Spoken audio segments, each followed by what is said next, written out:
చేసింది, గాంధీ కుటుంబం ఏం చేసిందని కొంతమంది చెప్తున్నారు. నేను పాట రూపంలో చెప్తున్నా. ఈ గాంధీ కుటుంబం ఈ దేశానికి ఏం చేసింది అంటే, భారత మాతను బానిస చేసి తెల్ల దొరలు పరిపాలిస్తుంటే గాంధీ నెహ్రూ చేసిన పోరుకు గాంధీవంలా నిలిచిన పార్టీ.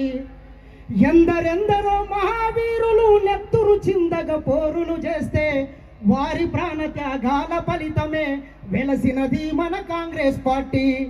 తెల్ల దొరలను తరిమేసిందమ్మో మన కాంగ్రెస్ పార్టీ.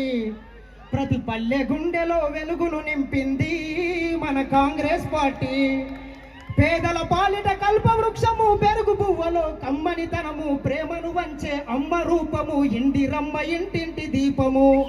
కూడు గూడు కల్పించింది, తోడు నీడ తానే అయ్యింది. గుండె పగిలిన పేద రైతును గుడి దేవతలా ఓదార్చింది. జాతి కొరకు ప్రాణాలర్పించింది మన ఇందిరాగాంధీ. అమ్మ పాలన అంతటి వైభోగం మళ్ళెప్పుడొస్తుందో. దేశమంతా నా ఇల్లు అన్నాడు, దేశ ప్రజలు నా కళ్ళు అన్నాడు. ఆకలి కేకలు విన్న వెంటనే అందరి నక్కున చేర్చుకున్నాడు. తల్లి ఇందిరా అడుగు జాడలో నడిసిన నవయుగ నాయకుడమ్మ.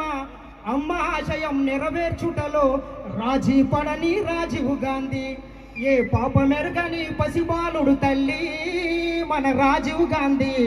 పగవారి చేతిలో ప్రాణాలర్పించే మన రాజీవ్ గాంధీ. దేశం కోసం కుటుంబం అంతా ప్రాణాలు దిగి దూరం అయితే అదరక బెదరక అందరి కోసం, మనందరి కోసం ముందుకు వచ్చిన సోనియా గాంధీ. భర్త అత్త ఆశయాలను సాధించుటలో కాంగ్రెసును ముందు నిడిపి ముందుకు నడిపిన వీరవనిత మన సోనియా గాంధీ. మన రేవంత్ అన్న తోడుగా ఉన్నాడో ఎన్నల్లారా.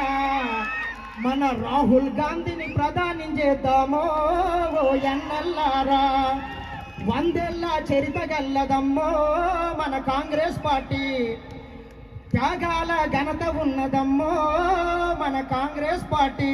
ఇది కాంగ్రెస్ పార్టీ చరిత్ర అయితే మరి మోడీ పరిస్థితి ఎట్లుందంటే, ఈయన గారి పరిపాలన ఏం కొనేటట్ల లేదు, ఏం తినేటట్ల లేదు, ఏం కొనేటట్ల లేదు, ఏం తినేటట్ల లేదు. నాగులో నాగన్న ధరల మీద ధరలు పెరిగే నాగులో నాగన్న.